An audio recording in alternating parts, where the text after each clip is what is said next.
लीजिए सुनिए मेरी लिखी कहानी, मेरी अधूरी कहानी। अरे सुनो, ये आज की साप्ताहिकी में अनामिका जी की कितनी ऊर्जा से ओतप्रोत प्रेरणास्पद कहानी छपी है। गजब की लेखिका है। तुम भी उनकी कहानी पढ़ो, तुम्हारे बूझे चेहरे पर शायद रोशनी की एक लकीर आ जाए। यह कहकर सुलोचना का पति अनिल अपना कोट उठा कचहरी चला गया। लेखिका अनामिका का नाम अपने पति के मुंह से सुन एक बार तो सुलोचना का दिल धक रह गया। वह पूरी बात जब कानों में उसके पड़ी तो होठों पर आई दबी सी मुस्कान को दबाते वह चौके में चली गई। यह चौका और इस घर की चार दीवारी ही सुलोचना की कर्म भूमि है, जहाँ वह दिन रात खटती रहती है। बीमार सास ससुर की सेवा, खेत खलिहान और घर में नौकर चाकर का प्रबंध उसी के जिम्मे तो है। घूंघट के बंधन से आज़ादी तो अभी चंद महीने पहले ही मिली, जब गांव तहसील बना और पति अब अपनी वकालत यहीं करने लगे।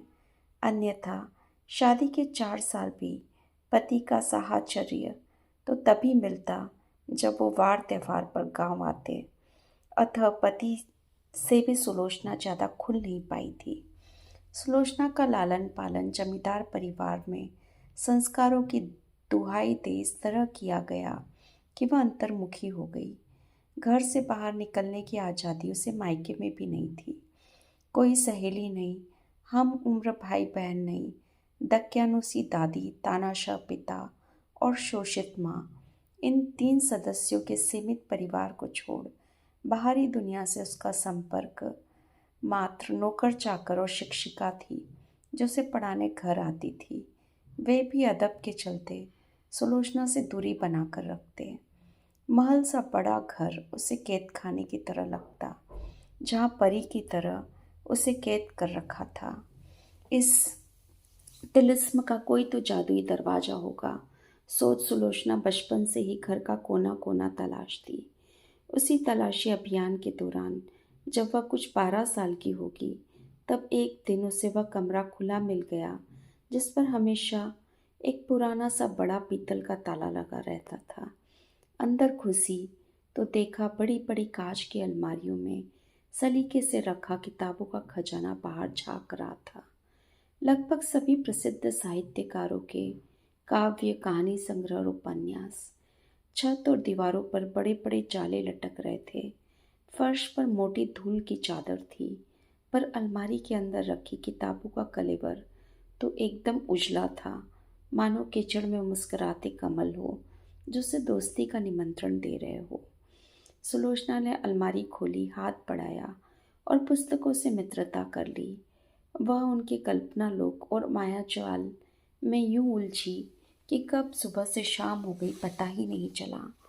दिन भर से गायब बेटी को खोजते माँ जब इस कमरे में पहुंची तो सुलोचना के हाथ में किताब देख वो इतनी भयभीत और आतंकित लगी, मानो सुलोचना के हाथ में किताब नहीं, कोई विषैला सांप हो।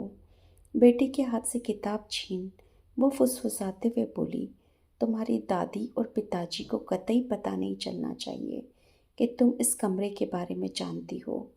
आज कई सालों के बाद मैंने सफाई करने के लिए कमरा खोला था, पर दूसरे कार्य में ऐसी व्यस्त हो गई कि सफाई भी न कर पाई और कमरा भी खुला रह गया।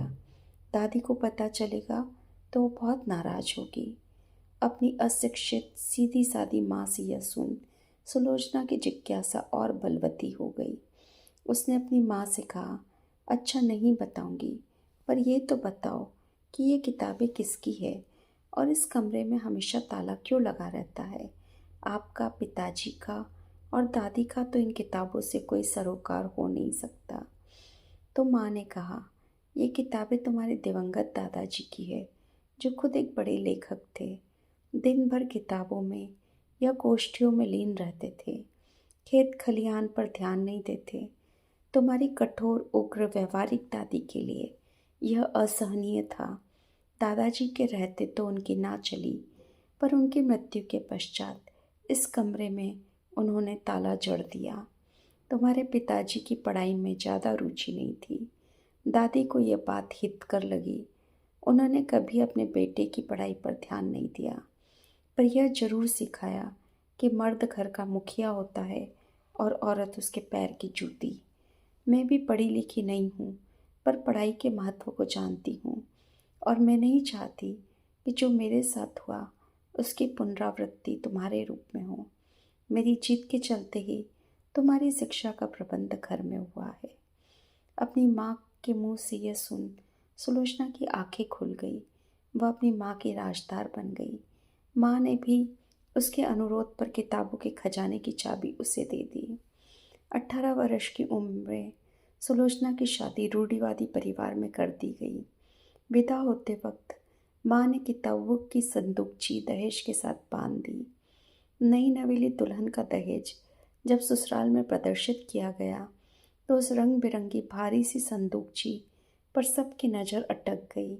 उस पर बड़ा सा पीतल का ताला लटक रहा था, जिसकी चाबी सुलोचना ने ससुराल वालों को बताया कि उसके हाथों खो गई। कई ताले खोलने वाले कारीगर आए, पर उस ताले का तोड़ उनके पास नहीं था।